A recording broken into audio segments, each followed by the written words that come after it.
Assalamu alaikum and welcome everyone to the next episode of our masterclass on Research 101.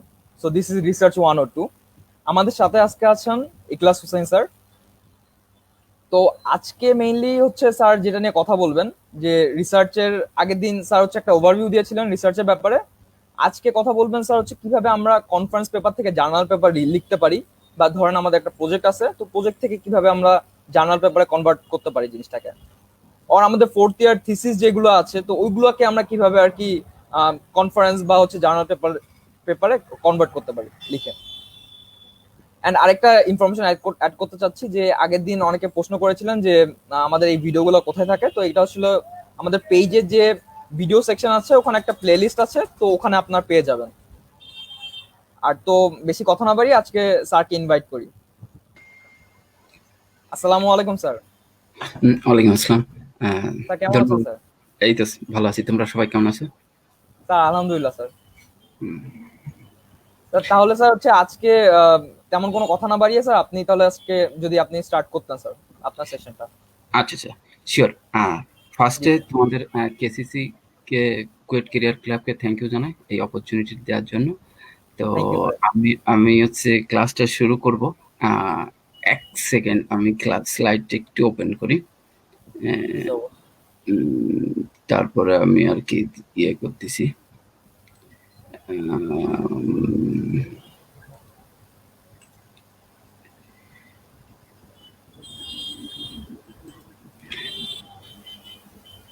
Okay, first I should get out from here.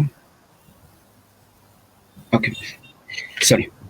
Now I'll start sharing my screen. G sir, আপনি যদি screen share দেন তাহলে sir start করতে পারি। হ্যাঁ, দেখতে পাচ্ছ? জি sir. আচ্ছা, তাহলে আজকের হচ্ছে যে আমরা লাস্ট ক্লাসে আমরা কথা বলেছিলাম যে আসলে ওভারভিউ, অ্যাডমিশন, ফান্ডিং অ্যাডমিশন, তারপরে রিসার্চটা আসলে কেন দরকার, রিসার্চের লাইফটা আসলে শেষ হয় না। wherever we go in job or academia, research always stay there. So যেহেতু রিসার্চটা ইম্পর্টেন্ট, সো রিসার্চের আউটকাম হিসেবে আইডিয়ার প্যাটার্ন অথবা পাবলিকেশন আসে। তো আজকে আমরা মূলত কথা বলবো যে কিভাবে পেপার লিখতে হয় এবং কিভাবে স্পেশালি আন্ডার গ্রাজুয়েট স্টুডেন্ট যারা ফার্স্ট ইয়ার থেকে ফোর্থ ইয়ারে আছে অথবা রিসেন্টলি পাস করেছে, তাদের জন্য কিভাবে একটা কনফারেন্স পেপারকে জার্নালে করা যায় অথবা একটা প্রজেক্টকে কিভাবে কনফারেন্স পেপারে কনভার্ট করা যায়। So hopefully everybody will enjoy, and please stay with us. And if you have any question, you can keep asking or you can keep it for the end of the presentation. So let's jump on the presentation. As we talked about today, these are the learning objective. Hopefully everybody will get this information at the end of the class. So next স্লাইডে আমরা যেটা দেখলাম যে এই স্লাইডটা আমি এর আগের ক্লাসে রিসার্চ 101 এ প্রেজেন্ট করেছিলাম, যে জায়গা হচ্ছে মেইনলি বলা হয়েছিল যে একটা জেনারেল স্ট্রাকচার কেমন থাকে রিসার্চ পেপার যখন এটা পাবলিশড হয়, আর সেকেন্ড এই পেপারটা আসলে কিভাবে করা হয়। ফার্স্ট হয়তো প্রবলেম স্টেটমেন্ট মেথডোলজি নিয়ে ওয়ার্ক করা হয়, তারপর slowly on rest of the সেকশনগুলো ডেভেলপ করা হয়, এবং রেফারেন্সটা we can add from very beginning or we can do it at the end of writing manually or using any sort of software. We'll talk about it more. So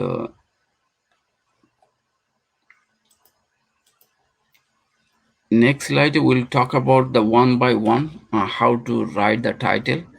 So title usually যখন একটা পেপারে title think করা হয়, টাইটেলটা আসলে দুইটা main জিনিস convey করে। এক, it cover the main topic and also যে মেন অ্যাসপেক্ট, ইম্পর্টেন্ট অ্যাসপেক্টটা কি, মেন টপিকটার ইনফরমেশনের সাথে সাথে ইম্পর্টেন্ট অ্যাসপেক্টটা নিয়েও কথা বলা হয়। এবং টাইটেলটা ট্রাই করা হয় concise means it should be very short and effective so that all the information capture.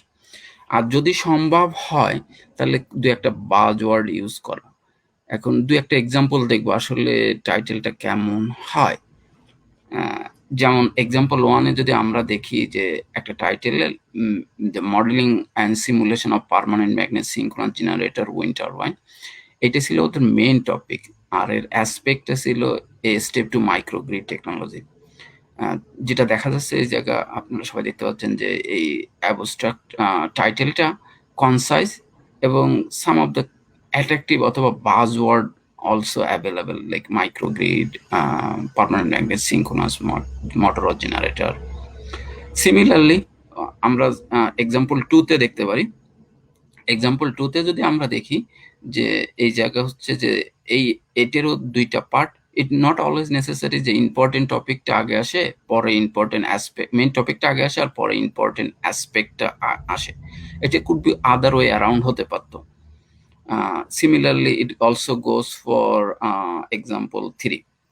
So it try kora as short as possible, but still it should contain the main topic and important aspect, and if possible some buzzword jodi add kora jay like machine learning, deep learning, data science, microgrid, smart grid, advanced control, innovative technique, এই ধরনের জিনিস।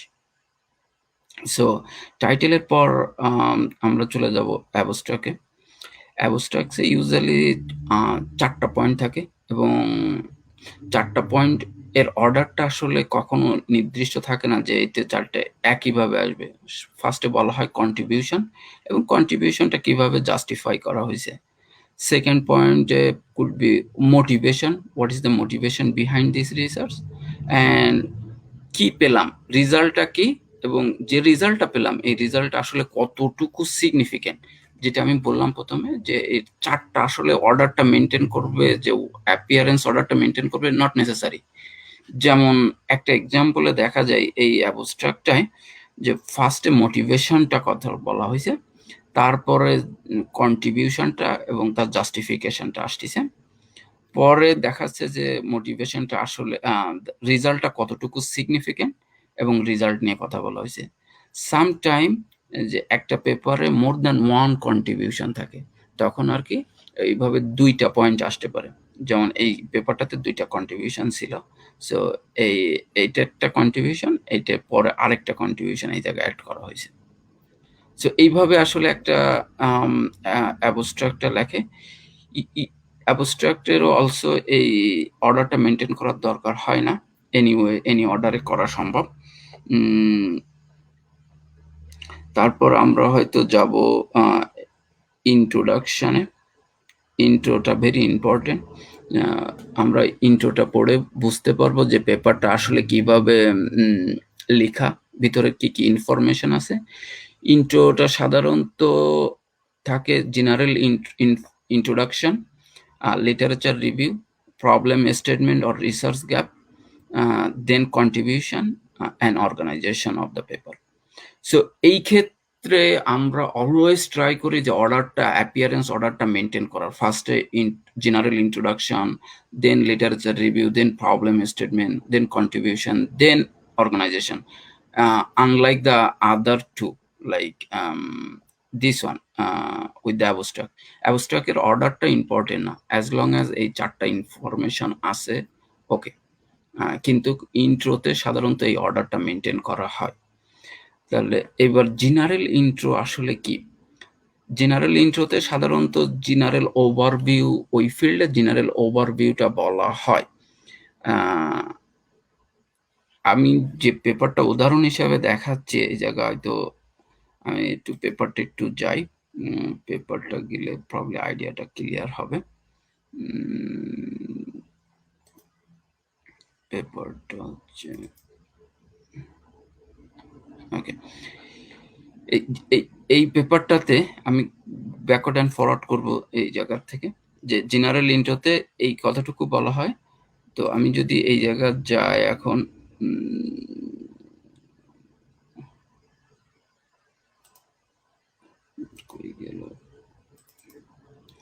ওকে, এই জায়গাটায় এই পেপারের এই ফার্স্টের এই প্যারাগ্রাফটুকু আনটিল এই পর্যন্ত, এই প্রথম সেকশনটুকু, এইটুকু হলো জেনারেল ইন্ট্রোডাকশন বলা হচ্ছে এই পেপার সম্পর্কে।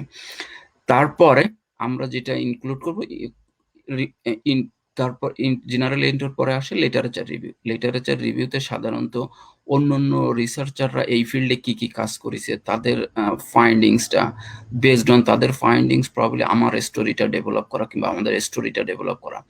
এই জন্য এই সেকশনগুলোতে মোর রেফারেন্স থাকে 3, 4, 5, 6 এগুলো বিভিন্ন রিসার্চার তাদের কাজ কিভাবে করেছে আমরা এই জায়গায় প্রেজেন্ট করতেছি। যখন অন্যদের কাজ প্রেজেন্ট করা হয়ে যায় তখন এই জায়গা থেকে আমরা রিসার্চ গ্যাপটা ফাইন্ড করি যে কোন কাজটা এখনো করতে বাকি অথবা কোন কাজটা স্টিল নিড সাম রিসার্চ ডান। তখন এই জিনিসটা এই জায়গা এই সেকশনটাতে আমরা অ্যাড করি। তারপরে পরবর্তীতে আমরা স্টেট করি, ক্লিয়ারলি বলি যে আমাদের এই প্রেজেন্টেশন এই রিসার্চ পেপারটাতে আমাদের কন্ট্রিবিউশনটা কি। সামটাইম কন্ট্রিবিউশনটা না বলেও সরাসরি কন্ট্রিবিউশন লেখা হয়, কিন্তু it's always better to write down okay contribution of this paper, so that যারা পড়বে রিডারদের জন্য এটা যেন কষ্ট না হয় খুঁজে বের করতে যে আসলে কন্ট্রিবিউশন কোনটুকু। এই জায়গা যেমন বলা হচ্ছে ক্লিয়ারলি যে কন্ট্রিবিউশন এইগুলো হচ্ছে এই পেপারে contribution. At the end of contribution probably we would like to say কি কি আসতেছে পেপারে, আর কয়টা সেকশন আছে এবং ওই সেকশনগুলোতে কি কি বলা হবে, এটাকে বলে পেপারের অর্গানাইজেশন। যেমন যেহেতু এটা সেকশন 1 ইন্ট্রোডাকশন সেকশন 1, এই জন্য এই জায়গার ইন্ট্রোডাকশনের কথা বলা হয় না। তখন সেকশন 2তে কি নিয়ে ডিসকাস করা হচ্ছে, সেকশন 3তে, সেকশন 4-এ, 5, 6 until at the end of conclusion. তো এইটা সাধারণত ইন্ট্রোডাকশন থাকে। আর ইন্ট্রোডাকশনটা অ্যাজ আই সেড যে অর্ডারটা মেনটেন করে, অ্যাপিয়ারেন্স অর্ডারটা।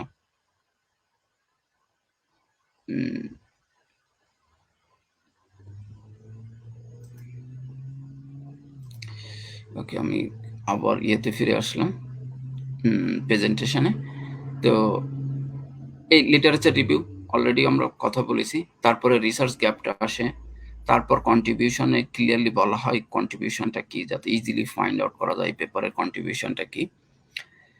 তারপরে একটা স্পেশাল কেস প্রবলেম স্টেটমেন্ট আছে যেটা আমি বলতে চাই। অনেক সময় আমরা বলি যে রিনিউয়েবল এনার্জি কনস্ট্যান্ট না অথবা রিলায়েবল না, তাহলে হচ্ছে অনেক সময় প্রবলেমটা জাস্ট বলে দেওয়া যায় যে প্রবলেমটা আসলে এই, কিন্তু যদি কোনোভাবে প্রবলেমটাকে ফর্মুলেট করা যায় এবং দেখানো যায় আসলে প্রবলেমটা এই রকম, এই প্রবলেমটা দেখানোটা কুড বি গ্রাফিক্যালি দেখানো যায়, ম্যাথমেটিক্যাল ইকুয়েশন থেকে সিমুলেশন করে তখন দেখানো যায় ওকে এই রেজাল্টটা এরকম। এই ক্ষেত্রে আমরা এই পেপারটার ক্ষেত্রে যে আমরা বলতেছিলাম ভোল্টেজটা স্লোলি আনস্টেবল হয়ে যায় অথবা ড্রাই আপ হয়ে যায় ইনিশিয়ালি, তখন এই জিনিসটা এই প্রবলেমটাকে আমরা দেখানোর চেষ্টা করেছি, সলিউশনটা আগে না বলে জাস্ট প্রবলেমটা। তারপরে এই প্রবলেমের সলিউশন দিয়ে দেখানো হচ্ছে যে যে প্রবলেমটা ছিল এই প্রবলেমটা কম্পেনসেট করা যায়, ইলিমিনেট করা যায়। এটা একটা খুব বড় এবং ভালো অ্যাসপেক্ট পেপারে। যদি কেউ তার প্রবলেম স্টেটমেন্টটা শুধু ন্যারেটিভ না করে দেখাতে পারে, ইটস এক্সিলেন্ট ওয়ার্ক। তখন আমি নেক্সট সেকশনে যাব। নেক্সট সেকশনে স্টিল যে ইন্ট্রোতে আর কি কি থাকে এই জায়গা আরেকটা জিনিস বলবো যে ইন্ট্রোতে সাধারণত যেহেতু লিটারেচারটা থাকে, লিটারেচারটা should be sufficient enough and also যে আমার প্রবলেম স্টেটমেন্টটাকে ফুটিয়ে তোলার জন্য সাফিসিয়েন্ট এনাফ হতে হয়। এবং এই লিটারেচারটা যে আমি কি আসলে রিসেন্ট পেপারগুলো, রিসেন্ট ফাইন্ডিংগুলো কি আমি চেক করলাম কিনা এই ফিল্ডের, নাকি আমার সব পেপারগুলো ওল্ড, এটাও একটা ইম্পর্টেন্ট অ্যাসপেক্ট। আর যেটা আমরা বললাম আর কি কন্ট্রিবিউশনটা অলওয়েজ লিখে দেওয়া উচিত যে এটাই পেপারের কন্ট্রিবিউশন। তারপর আমরা এখন নেক্সট সেকশনে যাব। Next section probably the material and the methodology, যে এই পেপারটা আসলে কিভাবে করা হচ্ছে। প্রবাবলি এইটা one of the main body part of the paper. এবং যে আমরা মেথড অথবা মেথোডোলজিটা সিলেক্ট করি, সাধারণত এই মেথোডোলজিটা আমাদের প্রপার জাস্টিফাই করা লাগে এবং কাইন্ড অফ কম্পেয়ার করা লাগে যে হচ্ছে যে এই কাজটা আগে যারা প্রপোজ করেছে তাদের থেকে difference in terms of methodology, in terms of contribution. এই সেকশনগুলো সাধারণত বেশ কয়েকটা এলিমেন্ট থাকে। যে এই সেকশনে কুড বি ম্যাথমেটিক্যাল মডেল থাকতে পারে, হার্ডওয়্যার যদি সেটআপটা থাকে, হার্ডওয়্যার সেটআপটা থাকতে পারে, সিমুলেশন সেটআপ থাকতে পারে, ফ্লো চার্ট থাকতে পারে। সাধারণত একটা পেপার এই সব অ্যাসপেক্ট থাকবে, not necessary, could be one, could be two, could be some of it, মানে কিছু থাকলো বেসড অন ওই পার্টিকুলার পেপারের নেচার অনুসারে। তো আমরা একটা উদাহরণ দেখবো এখন যে আসলে না সরি সরি আমরা এখন একটা উদাহরণ আসবে একটু পরে যে আসলে সেট আপটা কেমন। তো তার আগে আমি এটা বলবো যে ম্যাটেরিয়াল মেথোডোলজিতে দুইটা টার্ম আছে, যে যখন একটা কন্ট্রিবিউশন, যখন আমরা বলি যে contribution need to proper justified, so আসলে এটির মানে কি? যখন একটা প্রেজেন্টেশন কোনো প্রবলেম বলা হয়, প্রবলেমটা সাধারণত ট্রাই করা হয় ম্যাথমেটিক্যালি মডেল দিয়ে তৈরি করা, তারপর সিমুলেশন করা, তারপর তার হার্ডওয়্যার থাকা, এবং এই যে ইয়েগুলো করা হচ্ছে, এইগুলো হচ্ছে ওই ফিল্ডের বেসড অন ওই পার্টিকুলার রেফারেন্স অর পেপার, যে আমরা আসলে ওই সিমুলেশন পিক করব না হার্ডওয়্যার পিক করব, এইটা নাকি ম্যাথমেটিক্সটা পিক করব, এইটাই আসবে। আর একটা জিনিস হচ্ছে যে রিপ্রোডিউসেবল, যদি আমরা একটা কাজ পাবলিশ করি আর অন্য একজন পেপারটা পড়ে, এখন যে থার্ড ইয়ারে পড়ে একটা স্টুডেন্ট এই পেপারটা পড়া শুরু করলে যে আসলে আমি যে কাজটা করেছি ওরা কি প্রডিউস করতে পারবে কি না। যদি ওই পেপারের কাজ ওরা প্রডিউস করতে হয়, কিংবা আমাদের পরবর্তী যারা কাজ করবে তারা প্রডিউস করতে হয়, কিছু ইনফরমেশন রাখতে হয় যে কোন ধরনের অ্যাপারেটার্স অথবা কোন ধরনের জিনিস আমরা ইউজ করতেছি, সে ইকুইপমেন্টগুলোর রেটিং, কোন স্পেসিফিক পয়েন্টে এই জিনিসটা অপারেট করা হচ্ছে পার্টিকুলারলি ওই সময়, সেই অপারেটিং পয়েন্ট।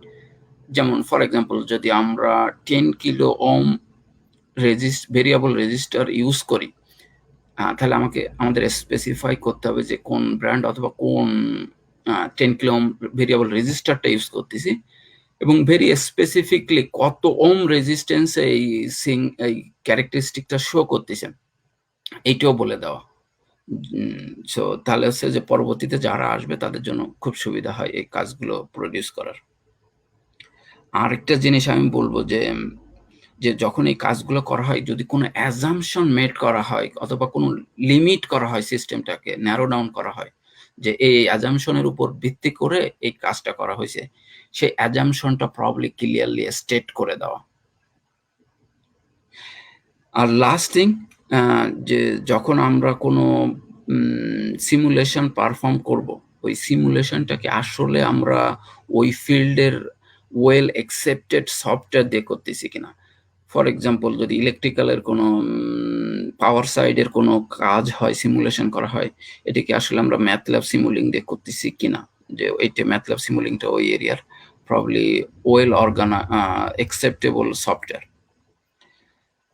তারপর যে আসলে এবার আমরা কথা বলবো যে ম্যাথমেটিক্যাল মডেল, একটা সিস্টেম ম্যাথমেটিক্যাল মডেলটা আসলে কি, এবং ম্যাথমেটিক্যাল মডেলটা আসলে কতটুকু ইম্পর্টেন্ট। আমার অলওয়েজ ফ্যাসিনেশন অথবা উইকনেস কাজ করে যখন আমি কোনো ম্যাথমেটিক্যাল বেসড পেপার দেখি, যদি কোনো কাজের বিহাইন্ডে ম্যাথ থাকে, সেটা খুব ভালো কাজ হয়।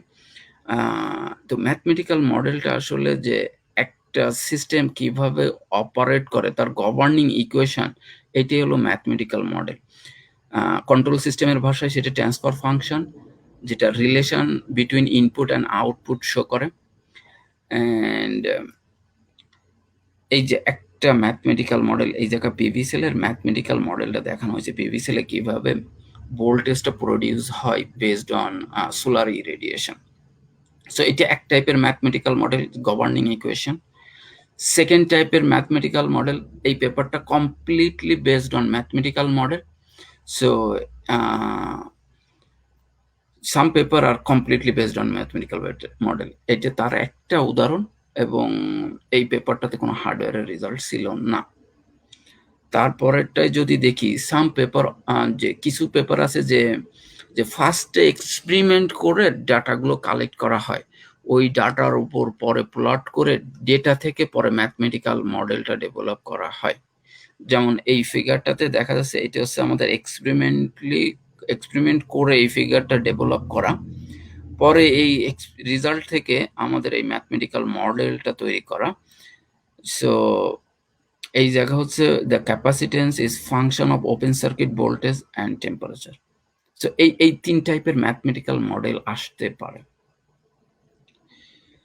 তারপর আমরা যেটা ইনিশিয়ালি বলতেছিলাম যে আমরা আসলে হার্ডওয়্যার সেটআপ, সিমুলেশন সেটআপ এটার আসলে একটা এক্সাম্পল দরকার। এটা এক্সাম্পল যে এই কাজটা রাইট সাইডে যেটা দেখা যাচ্ছে এটা হচ্ছে সিমুলেশন সেটআপ।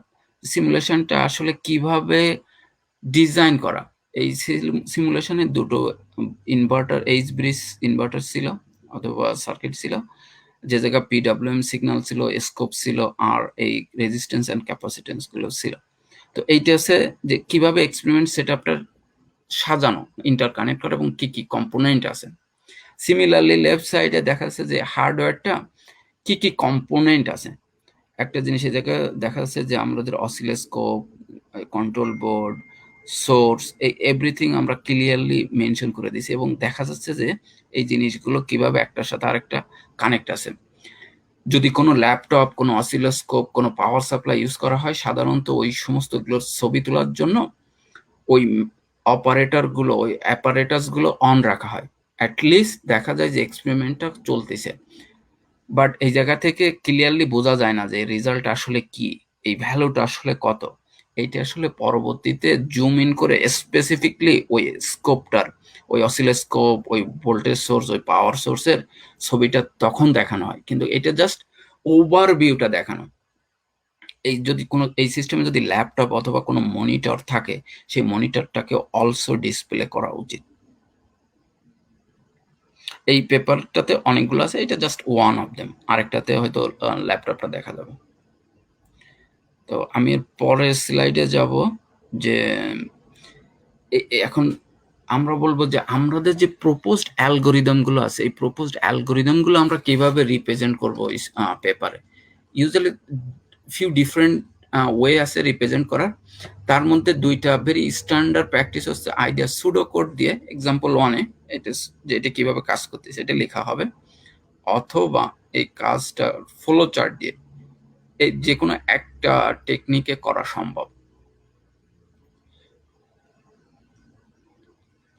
ওকে, এই লিটল মোর যে ফ্লো চার্টটা তো প্রথম থেকে কাজটা কিভাবে শুরু হচ্ছে, কি কি আমাদের ইনপুট, কিভাবে প্রসেস হচ্ছে, ফাইনালি কোথায় এন্ড হচ্ছে, অথবা স্টেপ গুলো দেখানো যায় ব্লক ডায়াগ্রামের মধ্যে 1 2 3 এইভাবে দেখানো যায় একটা আরেকটার সাথে কানেক্টেড, এটার পর এটা, এটার পর এটা, এটার পর এটা, এইভাবে ফাইনালি পুরো সিস্টেমটা বিল্ডিং। সো এইভাবে আমাদের ব্লক ডায়াগ্রাম অথবা ওয়ার্ক ফ্লোটা দেখানো যায়। তারপর আমরা আসবো রিজাল্ট অ্যান্ড ডিসকাশন সেকশনে। যখন আমাদের অলরেডি প্ল্যাটফর্মটা দেখানো হয়ে গেছে, রিজাল্ট অ্যান্ড ডিসকাশনে সাধারণত দুইটা জিনিস ইউজুয়ালি আসে। Either we show result in terms of গ্রাফসে দেখালাম, অর ডেটা টেবিল তৈরি করে ডেটা টেবিলটাতে দেখালাম। এই সেকশনে দুইটা তিনটা সাব সেকশন থাকতে পারে। একটা সাব সেকশনে সিমুলেশন রেজাল্ট থাকতে পারে, অন্য সাব সেকশনে এক্সপেরিমেন্টেড রেজাল্ট অথবা হার্ডওয়্যার ইমপ্লিমেন্টেশন থাকতে পারে। এই জায়গায় আমরা ট্রাই করি সাধারণত সামারাইজ করার, আমাদের রেজাল্টগুলো সামারাইজ করার, কম্পেয়ার করার উইথ প্রিভিয়াস ওয়ার্কস, আর কোনো হাইপোথিসিস আমরা ডেভেলপ করতে পারি কিনা, ওকে কাজটা এই ধরনের জিনিস হলে ইউজুয়ালি এই ধরনের রেজাল্ট পাওয়া যায়। আর আরেকটা জিনিস, অলওয়েজ যদি আমাদের কোনো লিমিটেশন থাকে এক্সিস্টিং সিস্টেমের অথবা কোনো অ্যাজাম্পশনের উপর বেস করে এই কাজটা করা হয়, ওইটা আমরা স্টেট করতে চাই এই সেকশনে। নাথিং রং টু সে ওকে এই সমস্যা আছে এই সিস্টেমটাতে, অথবা আমি এইটুকু পাইছি।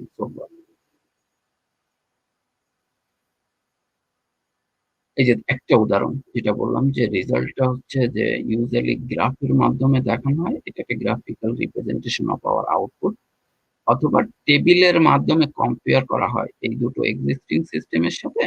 ৩ নাম্বার আমাদের যে প্রপোজ সিস্টেমটা সেটি কতটুকু বেটার কিংবা তার রেজাল্টটা কেমন, এইভাবে দেখালেও হয়। সাম পেপার হ্যাজ বোথ, দুইটাও থাকতে পারে, কোনো সমস্যা নেই। এবার আমরা প্রবলি কিভাবে পেপার লিখতে হয় তার লাস্ট সেকশনে চলে আসলাম। যে পেপারের লাস্ট সেকশনে আমরা সাধারণত কনক্লুশন নিয়ে কথা বলি। কনক্লুশনে সাধারণত আমরা আমাদের ইন্ট্রোডাকশনে কিংবা বিগিনিং অফ দ্য পেপার আমরা যে জিনিসগুলো বলেছি যে এই পেপারে আমরা এই জিনিসগুলো করতে চাই, এই জায়গায় আমরা বলবো গল্পটা এখন শেষ, আমাদের ওই জিনিসগুলো করা হয়ে গেছে, ওই জিনিসগুলো অ্যাচিভ হয়েছে এবং আমরা যে এক্সপেক্টেড রেজাল্ট চাচ্ছিলাম সেই ধরনের রেজাল্টগুলো আমরা পাইছি, অথবা এই চ্যালেঞ্জ আমরা ফেস করেছি। দেয়ার দুইটা জিনিস আমরা ইউজুয়ালি কেয়ারফুল থাকি যে কনক্লুশনে আমরা সাধারণত এক্স্যাক্টলি রিপিট করি না যা ইন্ট্রোডাকশনে বললাম। আর আমি পার্সোনালি প্রিফার করি কনক্লুশনটা আইদার প্যাসিভ ফর্মে অথবা পাস্ট টেন্সে লেখার। At the end of the conclusion আমরা সাধারণত একটা দুইটা সেন্টেন্স অ্যাড করি যে এই কাজটার ফিউচারটা কোন দিকে, ফিউচার টেন্সে যে ওকে দিস কাজ can this work can be done in this অথবা এই স্টাডিগুলো ফার্দার করা যায়, অথবা ফিউচার রিসার্চ ডাইরেকশনটা ওই জায়গায় আমরা বলে দিই। ফর এক্সাম্পল এই জায়গা এইটা আমরা এই জায়গা বলা আছে ফিউচার এক্সপানশন, এই কাজটা এইভাবে করা যায় ফিউচারে, যে সোফার আমরা এটা করেছি, ফিউচারে এই কাজটা আমরা এইভাবে করতে পারি।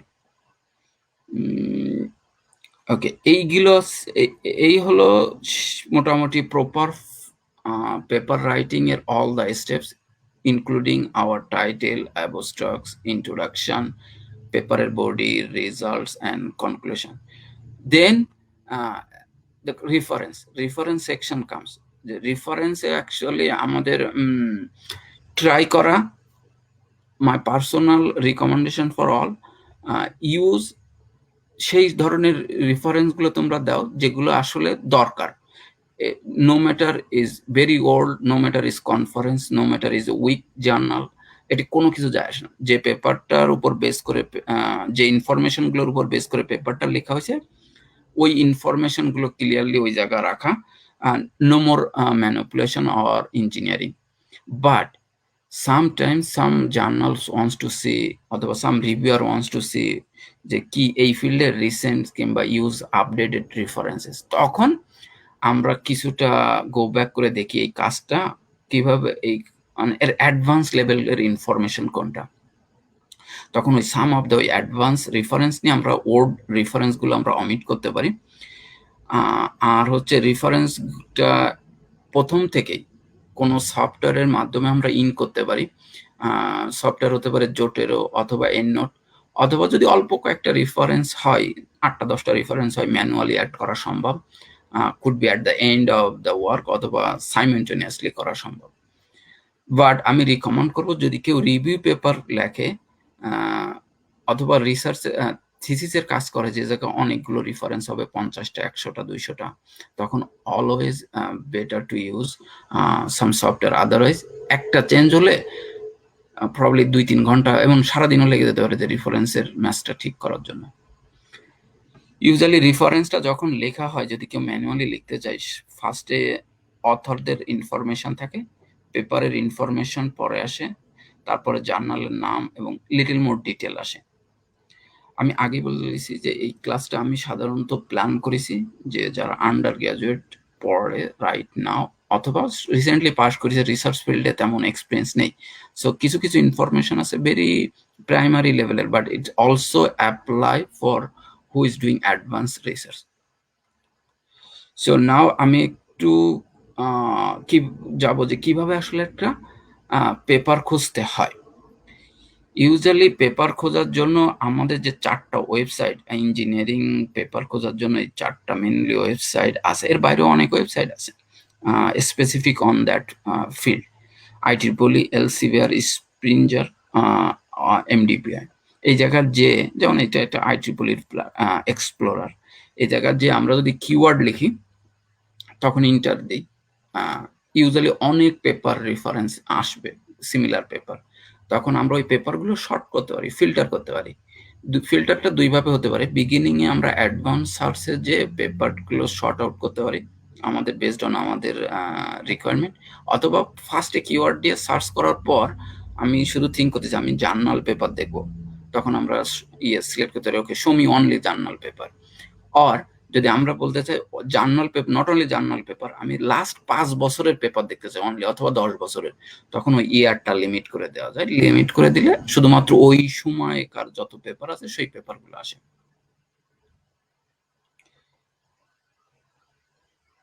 এর বাইরেও আমরা বেশ কয়েকটা জায়গায় আমরা আমাদের ইনফরমেশন খুঁজতে পারি। যেহেতু এটা undergraduate research, so undergraduate রিসার্চে ইউজুয়ালি অনেক, অথবা প্রাইমারি রিসার্চে অনেক ফান্ডামেন্টাল ইনফরমেশন দরকার হয়। ইউটিউবে অনেক প্রফেসরের লেকচার থাকে, অনেক ইনফরমেশন থাকে, যেটা খুবই ইউজফুল, হেল্পফুল। একটু টাইম লাগে, বাট এটা দেখা যায়। ইউটিউবে সার্চ করা যায়, গুগলে সার্চ করা যায়, অনেক ডকুমেন্ট পাওয়া যায়, অনেক ওয়েবসাইটের ইনফরমেশন পাওয়া যায়। রিসার্চ গেটে অনেক কোশ্চেন অ্যান্সার থাকে, এবং বেশ ভালো ভালো প্রফেসররা যে জায়গায় কমেন্টস করে, একটা কম্পারেটিভ স্টাডি পাওয়া যায়। সামটাইমস স্লাইড শেয়ারে কিছু স্লাইড ক্লাস নোট থাকে, যেটা হেল্প করে। গুগল, যখন আমরা গুগল করি কোনো কিছু, আমি ইন্ট্রোডাকশনে অথবা কোনো টপিকের যদি কোনো ফিগার দিতে হয়, আমি শিওর না যে কোন ধরনের ফিগার দিতে হয়, ইন দ্যাট কেস আমি করি কি, গুগল ইমেজটা একটু দেখে নিই যে কি কি ইমেজ আছে এই জায়গায়। ওই ইমেজগুলো আমাদের হেল্প করে যে ওই ফিল্ডটা বুঝতে, অথবা প্রপার ছবিটা ড্র করতে। আদারওয়াইজ এটা গুগল ইমেজটা আরেকটা ওয়েতে কাজ করে। একটা ছবি পেলাম, ওই ছবিটা কোথা থেকে আনা কিংবা কপি করা, কিংবা সিমিলার ছবি কোথায় আছে, ওইটা বোঝার জন্য ওই ছবিটা গুগল ইমেজে নিয়ে প্লেস করলে সাধারণত লিঙ্কটা দেখা দেয়। এটা একটা ভেরি ইম্পর্টেন্ট। সামটাইম যদি কন্টেম্পোরারি জিনিস নিয়ে রিসার্চ করা হয়, সেই জিনিসের অনেক ফিচার আর্টিকেল থাকে নিউজ পেপারে, আমরা সেইগুলো দেখতে পারি। রিসেন্টলি আমি হচ্ছে যখন কি বলে এনার্জি স্টোরেজের ডেভেলপমেন্ট নিয়ে পেপার দেখতেছিলাম, তখন new York Times, LA Times, USA today, এই জায়গার বেশ কয়েকটা নিউজ পেপারে ইয়ে করা থাকে, কি বলে ফিচার আর্টিকেল থাকে, যেগুলো খুব কাজে লাগে। সিমিলারলি আমরা অনলাইনে যে কোর্সগুলো, যে যে জিনিসগুলো আছে, সেই জায়গাও থেকে আমরা কিছু নলেজ গ্যাদার করতে পারি। অ্যাজ আই সেড, এইগুলো হচ্ছে টাইম গেইন, বাট ওই ফান্ডামেন্টাল ডেভেলপ করতে সাহায্য করে ওই ফিল্ডের। সো এই স্টিল এই জায়গা থেকেও পেপার খোঁজা যায়। Excuse me.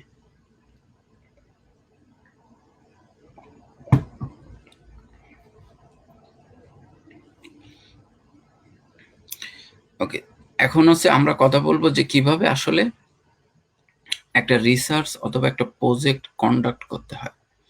ইউজুয়ালি যখন আমরা একটা টপিক ফাইন্ড করে একটা সিলেক্ট, তখন ওই রিলেটেড কিছু পেপার খোঁজার চেষ্টা করি, এবং ওই পেপারের লিস্ট অফ পেপার থেকে আমরা একটা প্রবলেম স্টেটমেন্ট দাঁড় করানোর চেষ্টা করি, যে ওকে এই কাজগুলো বাকি আছে, কিংবা এই কাজগুলো করা যায়। তখন ওই জায়গা থেকে আমরা হচ্ছে দেখি যে ওকে, এই কাজটা যদি মেথড এ দিয়ে করা হয়, তাহলে আমরা যদি মেথড বি ইউজ করি, আমরা যদি ডিফারেন্ট অ্যালগোরিদম ইউজ করি, আমরা যদি ডিফারেন্ট ক্যারেক্টারিস্টিক্স অথবা অ্যাসপেক্ট নিয়ে থিঙ্ক করি, অথবা আমরা একটা নিউ অ্যালগোরিদম অথবা নিউ ওয়েতে প্রপোজ করতে পারি কিনা, এইভাবে করা যায়। এই জায়গার যে কোনো একটা জিনিস হতে পারে। ইউজুয়ালি সায়েন্সে হচ্ছে যে ফান্ডামেন্টাল জিনিস রিসার্চ খোঁজে। টেকনোলজিতে, ইঞ্জিনিয়ারিংয়ে probably most of them are exist, technological জিনিস, অথবা সায়েন্সটা এক্সিস্ট। এই সায়েন্সটার বিভিন্ন application of science is engineering.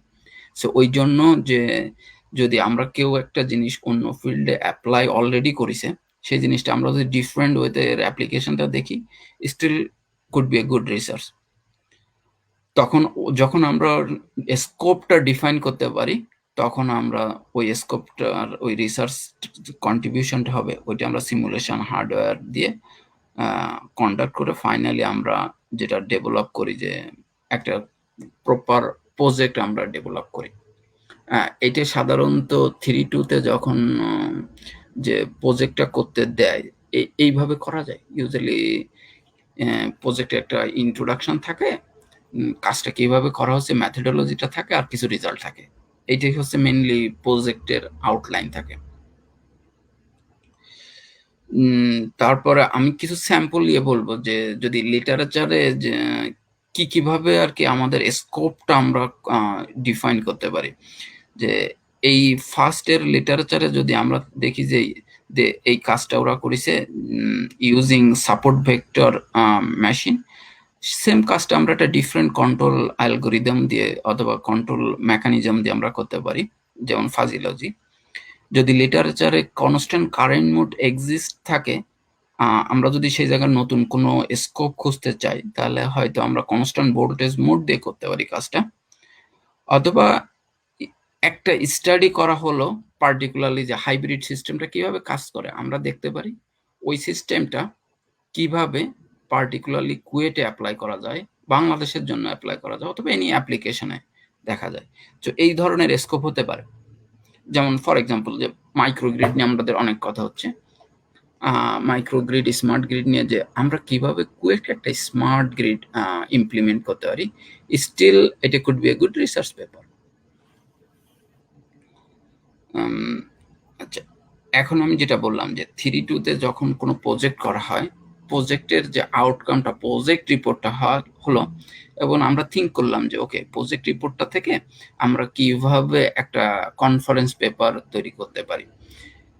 Left সাইডে ইউজুয়ালি প্রজেক্ট পেপার আগে যেটা বললাম is not limited to introduction থাকবে, ম্যাথোডোলজি থাকে, রেজাল্ট অ্যান্ড কনক্লুশন থাকে। যখন কনফারেন্স পেপার আমরা থিঙ্ক করি, এই যে আউটপুটটা আমাদের ফাইনাল টার্গেট হচ্ছে কনফারেন্সে ইন্ট্রোডাকশন থাকে, লিটারেচার রিভিউ, ম্যাথোডোলজি থাকে, রেজাল্ট অ্যান্ড ডিসকাশন থাকে, কনক্লুশন অ্যান্ড রেফারেন্স। এটা তাহলে এই জায়গা থেকে, এই প্রজেক্ট থেকে আমরা কিভাবে কনফারেন্সে আসতে পারি, তখন আমরা হচ্ছে যে কয়েকটা জিনিস আছে মিসিং, অথবা অ্যাড করলেই হয়ে যায়। যে কি লিটারেচার রিভিউটা একটা বিগ সেকশন, কম্প্রিহেনসিভ অ্যানালাইসিসটা একটু করা, যদি কোনো ম্যাথমেটিক্স মডেল অ্যাড করা যায় কোনো, তাহলে জিনিসটা অনেক ভালো হয়। Any additional analysis or simulation will helps, তখন আমরা রেফারেন্সও অ্যাড করি, কিছু ডিসকাশন অ্যাড করি।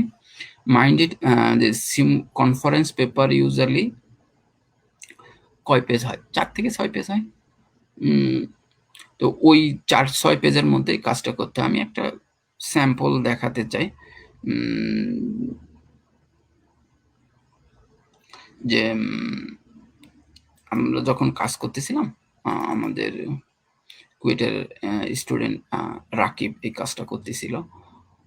ওর 3-2 প্রজেক্ট, অথবা ওর একটা প্রজেক্ট ছিল যে আইওটি বেস এনার্জি ম্যানেজমেন্ট। এটা তার প্রজেক্ট রিপোর্টে ও ভালো করেছিল, খুব ভালো কাজ করেছিল। অ্যাবস্ট্রাক্টস, ইন্ট্রোডাকশন, তারপরে কাজটা কিভাবে করা হয়েছে এইটা আছে, ম্যাথোডোলজি, এবং এই জায়গায় কোডটাও গিভেন ছিল। এই যে এই কোডটা সবটুকু অ্যাড করা হয়েছিল, করে ফাইনালি 17 পেজের একটা রিপোর্ট ছিল। এই রিপোর্ট থেকে পরবর্তীতে একটা কনফারেন্স পেপার করা হয়। কনফারেন্স পেপারটা হয় এই যে রাকিবের এই কনফারেন্স পেপারটা ফাইনালি 6 পেজের একটা কনফারেন্স পেপার করা হয়, এই কনফারেন্সটাতে দেওয়া হয়। এই যে তো এই জায়গা কোডটা আমরা সরাই ফেলেছি, একটা নতুন অ্যাসপেক্ট আমরা অ্যাড করেছি যে কস্ট অ্যানালাইসিস। এটা যেহেতু ইমপ্লিমেন্টেশন বেসড পেপার, আমরা কস্ট অ্যানালাইসিস করে দেখালাম যে আসলে যে জিনিসটা আমরা প্রপোজ করতেছি এটা ইকোনমিক্যালি ফিজিবল। এটাও একটা ওয়ে, যখন ছোট ইমপ্লিমেন্ট রোবোটিক্স রিলেটেড প্রজেক্ট হয়, তখন কস্ট অ্যানালাইসিসটা অ্যাড করা হয়। এবং ওই পেপারটাতে মাত্র 4টা রেফারেন্স ছিল, এই এখন ইভেনচুয়ালি 22টা পেপার রেফারেন্স আছে ওই প্রজেক্টটাতে। So it was a good paper eventually. So এই কাজটা কুয়েটের যারা প্রজেক্ট করে তারা সবাই করতে পারে। তো ওই যে উদাহরণটা দেখলাম, এই জায়গায় ছিল এই এই পয়েন্টগুলো ছিল প্রজেক্টটাতে, এবং 17 পেজের প্রজেক্টটা ছিল। ফাইনালি এই জায়গা যখন আমরা এই কনফারেন্স পেপারটা করি 6 পেজের, কস্ট অ্যানালাইসিস অ্যাড করি, প্রবলেম স্টেটমেন্ট অ্যাড করি, আর টাইটেলটাও একটা সিগনিফিক্যান্ট চেঞ্জ করা লাগে। আইওটি বেস ম্যানেজমেন্ট সিস্টেম, এটা IoT base management energy management for residential application. তো এইভাবে একটা কনফারেন্স পেপার, একটা প্রজেক্টকে একটা কনফারেন্স পেপারে পরিণত করা যায়। এরপর আমরা আসবো যে আসলে যখন একটা পেপার অলরেডি কনফারেন্স পেপারে নিয়ে আসলাম, কিন্তু ফাইনালি আমরা এটাকে জার্নালে কনভার্ট করতে চাই। ইউজুয়ালি যেটা আমি ফার্স্ট ক্লাসে বলেছিলাম, the difference between conference and journal. Conference হচ্ছে আর্লি ফাইন্ডিংস, আর জার্নাল হচ্ছে অলরেডি এন্ড রিজাল্টস অথবা সাম সলিড অ্যানালাইসিস অলরেডি ডান, তার রিপ্রেজেন্টেশন। সো কনফারেন্স পেপারের লেন্থ 4 থেকে 6 পেজ থাকে, কিন্তু জার্নাল পেপারের প্রবলি 8 থেকে 12, অথবা some journal has no limitation in terms of page limit. So এখন এই জায়গা থেকে আমরা এই জায়গায় কিভাবে আসতে পারি? ফার্স্টে আমরা যখন জার্নাল থেকে কনফারেন্স করি তখন আমরা 30% লিটারেচার অথবা ন্যারেটিভ অ্যাজ ইট ইজ রাখতে পারি, এবং আমাদের এই যে কনফারেন্স পেপারটা যেটা থেকে আমরা জার্নাল কনভার্ট করব, আমাদের সাইটেশনে ওই পেপারটা দেওয়া উচিত যে আমরা এই পেপারের উপর বেস করে এই আপডেট করে জার্নালটা করতে চাই অথবা করতেছি। হাইড করার থেকে আপফ্রন্টে ক্লিয়ার থাকা যে এটা আগে কনফারেন্সে পাবলিশ ছিল, এখন জার্নাল করতেছি আপডেট করে। তখন আর কি মেন যে দুইটা পার্ট আসে, একটা হচ্ছে এক্সটেন্সিভ লিটারেচার রিভিউ, আর হচ্ছে তখন ম্যাথোডোলজির একটা কম্পারেটিভ ইয়ে থাকে যে অন্যদের কাজের সাথে আমাদের কাজের ডিফারেন্সটা কি জার্নালে, এটা প্রবাবলি ওরা বেশি দেখতে ফোকাস করে যে কোন রিসার্চ গ্যাপটা আমরা অ্যাড্রেস করতেছি এবং কিভাবে। সো ওই জিনিসগুলো যদি হালকা কেয়ারফুল থাকা যায়, লিটারেচার রিভিউ সেকশনটা, ম্যাথোলজি সেকশনটা, রিজাল্টগুলো মোর ডিটেল অ্যান্ড ক্লিয়ার, আর শেষে একটা better reference section. Usually conference পেপারে আছে আমরা থিঙ্ক করি না 8টা-10টা রেফারেন্স হলেই আমরা মনে করি ওকে, কিন্তু জার্নাল পেপারে রেফারেন্সের নাম্বারটা ফিক্সড না, ওই ফিল্ডে যত কাজ হচ্ছে যার উপর বেস করে কাজটা করা হচ্ছে প্রবলি সবগুলো রেফারেন্স আসা উচিত। ওকে, এই একটা উদাহরণ যে এই পেপারটা আমাদের মহিউদ্দিন স্যারের পেপার। ইনিশিয়ালি 6 পেজের একটা জার্নাল বা কনফারেন্স পেপার ছিল, যে জায়গায় অনলি 4টা অ্যাসপেক্ট নিয়ে আলোচনা করা হয়। পরবর্তীতে আমরা এটাকে জার্নাল, স্যার এটা জার্নাল পেপারে কনভার্ট করার সময় এই জায়গা থেকে সে স্যার হচ্ছে এই নতুন যে মডেলিংটা অ্যাড করে, ক্লাসিফিকেশনটা অ্যাড করে, প্রসেসিংটা অ্যাড করে, হিউম্যান প্রসেসিং রিপ্রেজেন্টেশন, এই জিনিসগুলো অ্যাড করে কনফারেন্স থেকে জার্নালে কনভার্ট করে। এখন প্রথমে একটা প্রশ্ন আসতে পারে যে কেন এই চেঞ্জগুলো করা দরকার? মোটিভেশনটা ক্লিয়ার থাকা উচিত। যখন একটা প্রজেক্ট থাকে, প্রজেক্ট প্রবাবলি যদি পাবলিশ না করা হয়, কোনো ক্রেডেনশিয়াল কোনো দেখানো যায় না, সিভিতে লেখা যায় না, কাউকে বলা যায় না যে আমি এই কাজটা করেছি। কনফারেন্স পেপার করলে প্রবাবলি ওই লিঙ্কটা থাকে, ওইটার নামের সাথে অ্যাড থাকে, সেই কাজটা অন্য কেউ সাইট করতে পারে। কিন্তু কনফারেন্সের লটস অফ লিমিটেশন আছে, এই জন্য জার্নাল সবাই well accepted by all researcher. So এই জন্য আমাদের ফাইনাল টার্গেট থাকে একটা ভালো জার্নাল করা। তো যে দুইটা জিনিস আমি বললাম যে হচ্ছে যখন একটা জার্নাল করতে হয়, লিটারেচার রিভিউটা একটা ভেরি ইম্পর্টেন্ট অ্যাসপেক্ট।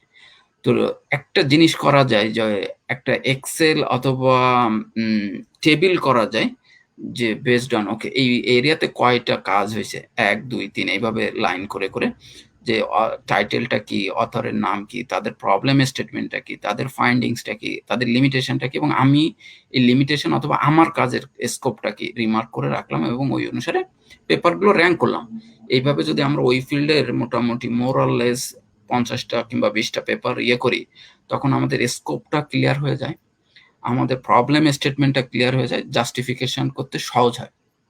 ইউজুয়ালি এই জিনিসটা পেপারে অ্যাড করে না আনলেস এটা যদি রিভিউ পেপার অথবা সার্ভে পেপার না হয়।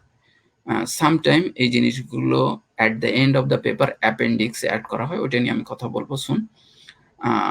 বাট এইভাবে আর কি সাধারণত এই কম্পারেটিভটা স্টাডিটা করে রিসার্চ গ্যাপটা ফাইন্ড করতে হয়। আর যখন এই কাজটা করতে হয় তখন পেপারগুলো পড়ে বোঝাটা খুব ইম্পর্টেন্ট। Excuse me.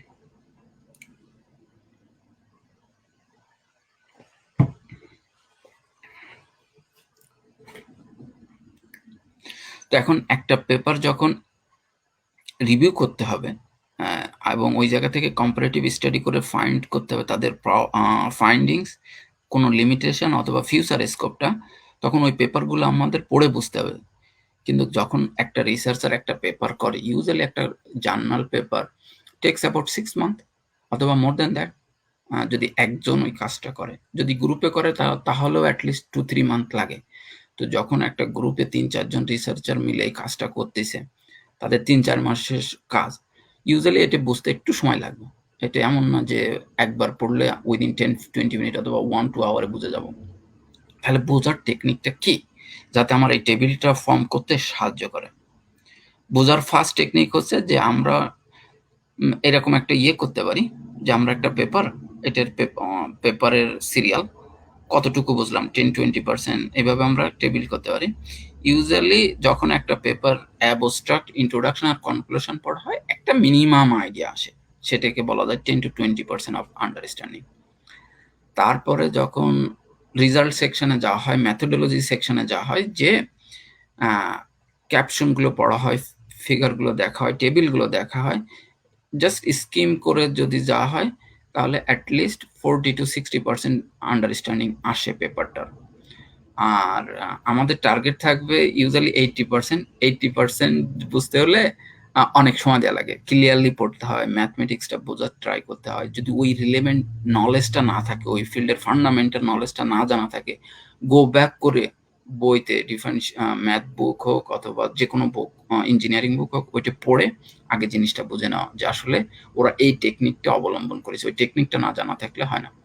যদি কেউ এমপিপিটি ইউজ করে, what is MPPT, or math behind, ওই ম্যাথটা একটু দেখে আসা, তাহলে সুবিধা হয়। ইউজুয়ালি ধরা হয় যখন একটা পেপার 80% বোঝা যাচ্ছে, তখন মোটামুটি ওই পেপারটা সম্পর্কে ভালো দখল আছে। আমি বলবো একটা পেপার কখন 100% বোঝা যায়, যখন কেউ একটা কাজ করেছে, এক্স্যাক্টলি কোনো কিছুই চেঞ্জ করব না, এক্স্যাক্টলি সেম কাজ, সেম মেথড, আমি খালি ট্রাই করবো রিপ্রোডিউস করার। Can I make the same result? আমি যদি এক্স্যাক্টলি সে যে রেজাল্টগুলো প্রডিউস করেছে, সেই রেজাল্টগুলো যদি আমি ফাইন্ড আউট করতে পারি, তাহলে আমি বলবো যে ওকে, আমি 100% এই পেপারটা বুঝেছি। এবং তাহলে আছে যে খুব সহজ হয়ে যাইতে, তারপরে ওকে ও এই কাজটা এইভাবে করেছে, এই রেজাল্টগুলো পাইছে, তাহলে প্রবলি এই জায়গার এই রেজাল্ট আমার কাছে ভালো লাগেনি, অথবা এই জায়গার debatable, let's do something else. তখন ওইভাবে আর কি কম্পারেটিভ স্টাডিটা আসে, যেটা হচ্ছে একটা জার্নালের জন্য খুবই ইম্পর্টেন্ট। তো আমি মোটামুটি ক্লাসের শেষের দিকে, আমি এই পর্যন্ত সোফার যত কথা বললাম, সোফার এই কথাগুলো মেনলি 2টা ভাগে ভাগ করা যায়।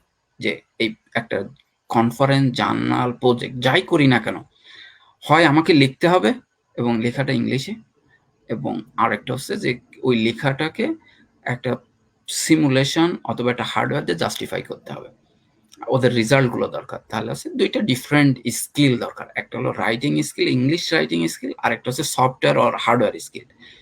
এখন আমাদের আন্ডার গ্রাজুয়েটের সেকেন্ড ইয়ারের একটা স্টুডেন্ট কিংবা থার্ড ইয়ারের একটা স্টুডেন্ট, ইভেন ফার্স্ট ইয়ারের একটা স্টুডেন্ট, সে নিজেকে প্রশ্ন করতে পারে যে আমার কোন স্কিলটা বেটার, আমি যে good writer or good software skill or hardware skill. স্কিলটা খারাপ হতে পারে, দুটো skill poor poor, out of 10-এ একজনের রাইটিং স্কিল 2, সফটওয়্যার স্কিল 3, তাহলে সে ফাইন্ড আউট করতে ওকে আমি মোর কমফোর্টেবল টুয়ার্ড সফটওয়্যার।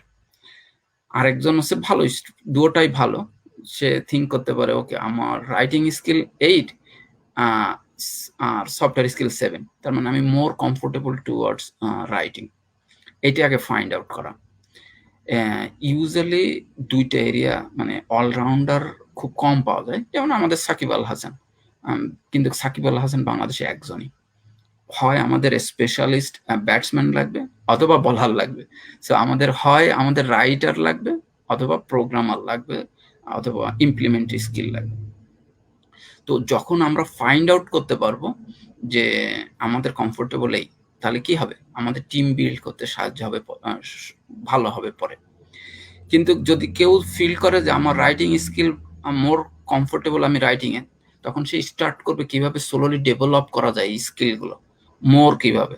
তখন রাইটিং স্কিলের জন্য তার প্রপার ইংলিশ রাইটিং গুলো পড়তে হবে, যেমন new York Times, Washington post, any article, magazine, যে জায়গায় ইংলিশে ভালো ইংলিশে লেখা, ভোকাবুলারিটা ইনক্রিজ করতে হবে।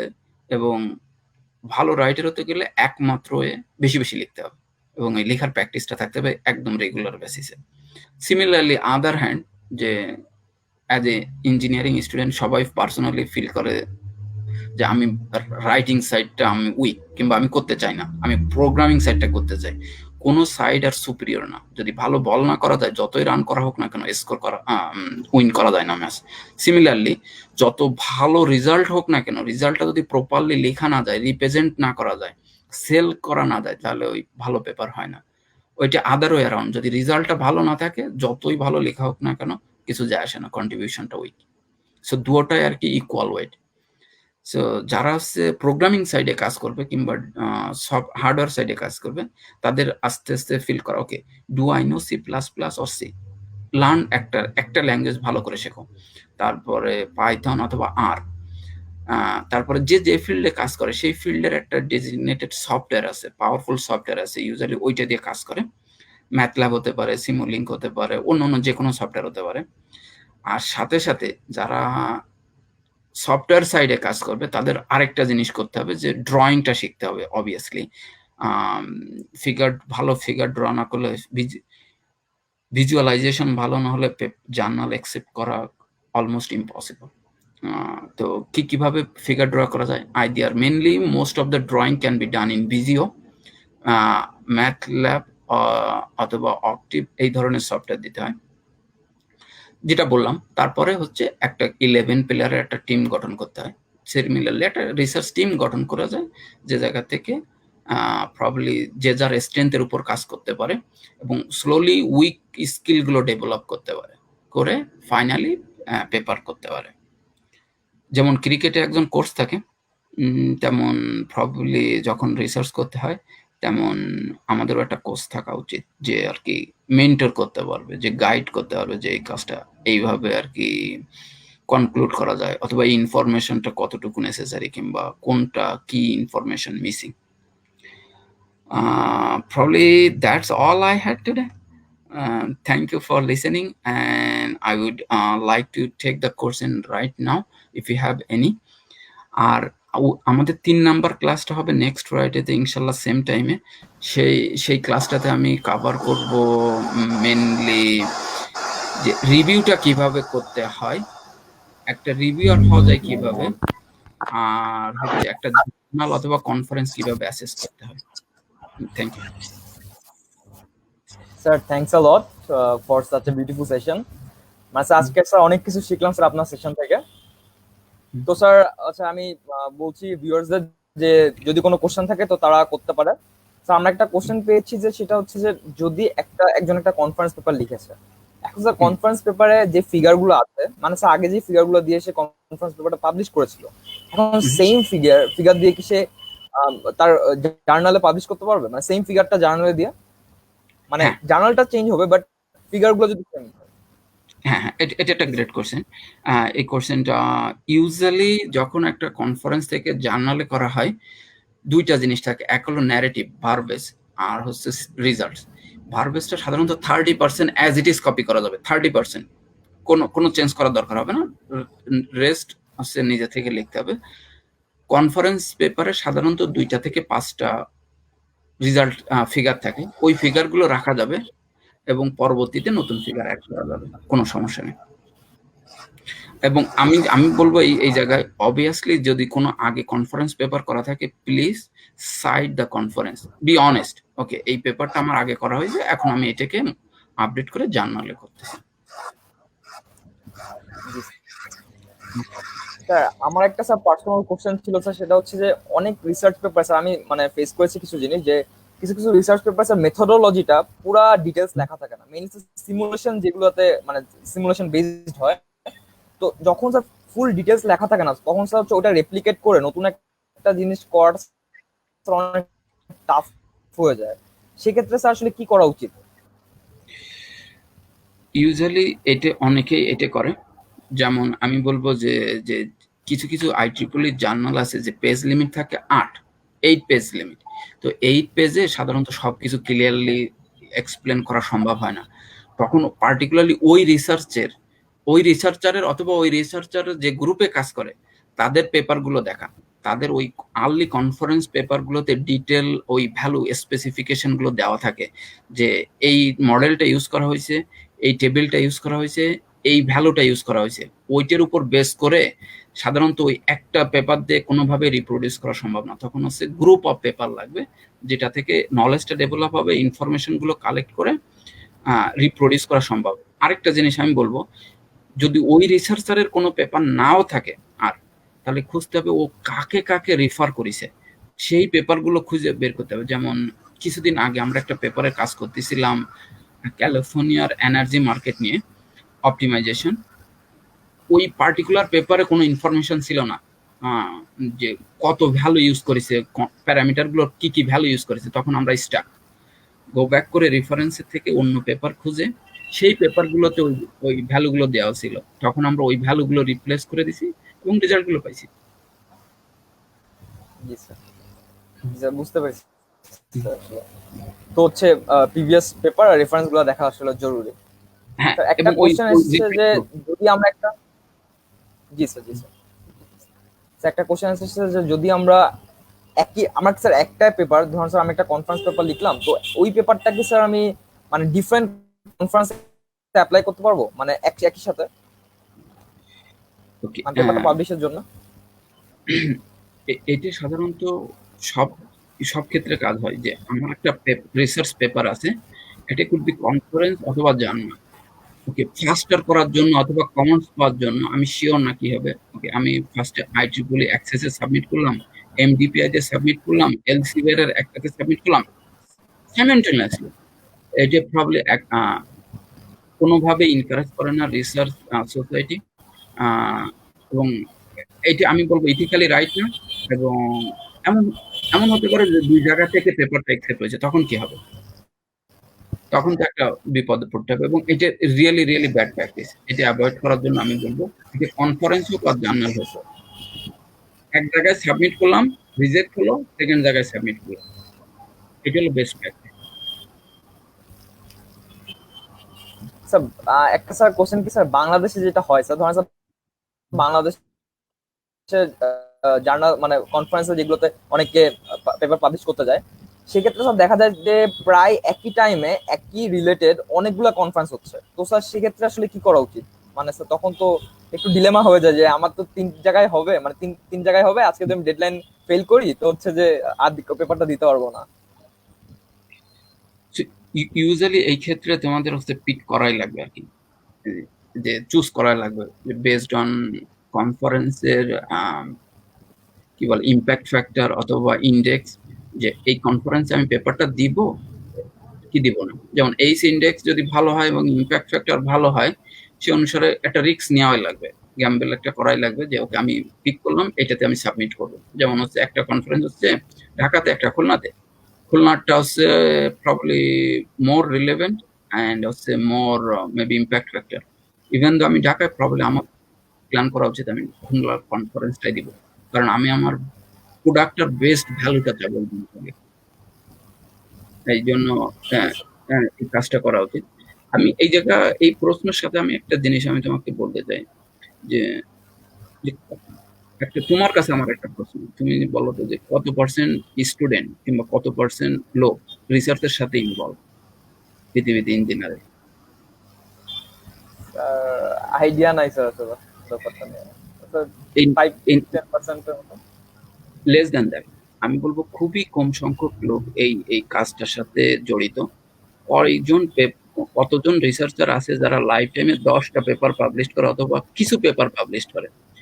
এই কাজটা আমি বলবো ইউজুয়ালি ভেরি আনরোমান্টিক, কোনো মজা নেই আনলেস তুমি যদি ফান্ডটা ক্রিয়েট না করতে পারো। এই যে ক্লাসটা নিলাম, প্রবলি এটা আমার one of the challenging class ছিল। নেক্সট ক্লাসটা ভেরি ইন্টারেস্টিং, যখন যে জায়গা এই বোরিং প্রবলি জিনিসগুলো আসবে না, বাট এই বোরিং জিনিসগুলোকে আমাদেরকে যদি সাকসেসফুল হতে হয় এই এরিয়াতে, we have to make it fun. কিভাবে? 2-3টা ওয়ে আছে। যেমন ধরো, যেটা বললাম যে ধরো তোমার গুড ফ্রেন্ড রাফি, তোমার good friend, make a team so that তোমরা কাজ করতে পারো উইথ ফান। তারপরে কাজের পরে কিছু ব্রেক নেওয়া, কনফারেন্সে গেলে, ধরো কক্সবাজার কনফারেন্স আছে, কনফারেন্স 2 দিনের কনফারেন্স, তোমরা 3 দিন স্পেন্ড করলে, একদিন একটু ঘুরে আসলে। এই ধরনের কিছু অ্যাক্টিভিটিস, নিজেকে ছোট ছোট অ্যাওয়ার্ড দেওয়া, আর যে ওকে এইভাবে আমি যেহেতু অনেকদিন কাজ করলাম। আর প্রবলি হাইলাইট করা, যে নিজেকে প্রকাশ করা, লজ্জা না পাওয়া যে আমি একজন রিসার্চার, আমার এই পেপার গুলো আছে। নিজের পেপার ইউজুয়ালি অনেক সময় খারাপ লাগে যে নিজের মার্কেটিংটা নিজের করা লাগে, কিন্তু ইনিশিয়াল ফেজে আই থিঙ্ক এটা করা উচিত। নাইলে তুমি কি দেখাবা? একজন, তুমি যে সারাদিন ল্যাবে বসে কাজ করতেছো, তোমার 3 মাসের আউটপুট একটা জার্নাল পেপার অথবা একটা কনফারেন্স পেপার। পেপারটা তুমি অবভিয়াসলি যাবা যে সোসাইটির লোক জানো, রিসার্চ যারা করছে সেই ফিল্ডের লোক জানো। এই জন্য মার্কেটিংটা ইম্পর্টেন্ট।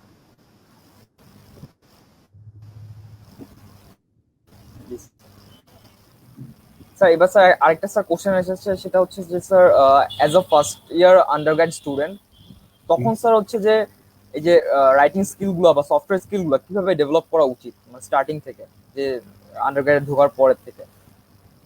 মানে স্যার ফার্স্ট ইয়ারে যদিও স্যার এটা আসলে টাফ আমি মনে করি আসলে, আপনি কিছু বলতেন এই সম্পর্কে আর কি। যদি এটা রিয়েলি 1-1 হয়, আমি ফার্স্ট আমার রিকমেন্ডেশন থাকবে 1-1-1-2-তে কুয়েটের কালচারটার সাথে অ্যাডাপ্ট করা।